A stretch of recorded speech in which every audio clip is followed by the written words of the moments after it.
Hello বন্ধুরা, আজকে আমি তোমাদের সঙ্গে শেয়ার করতে চলেছি vanilla milkshake recipe. Vanilla milkshake বানানোর জন্য লাগবে দুধ, চিনি, কেশর, ice cube, vanilla ice cream, chocolate syrup. প্রথমে গরম দুধে কেশর দিয়ে মিশিয়ে 5 মিনিটের জন্য রেখে দেব। এরপর একটা মিক্সি জারে দুধ, আইস কিউব আর কেশর মেশানো দুধটা দিয়ে দেব। তারপর পরিমাণ মতো চিনি আর ভ্যানিলা আইসক্রিম দিয়ে ব্লেন্ড করে নেব। এরপর গ্লাসে চকলেট সিরাপ দিয়ে মিল্কশেকটাকে ঢেলে নেব।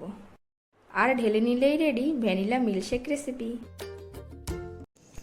তো বন্ধুরা, আমার রেসিপিগুলো যদি তোমাদের ভালো লেগে থাকে তাহলে অবশ্যই লাইক, শেয়ার অ্যান্ড সাবস্ক্রাইব করে দেবে।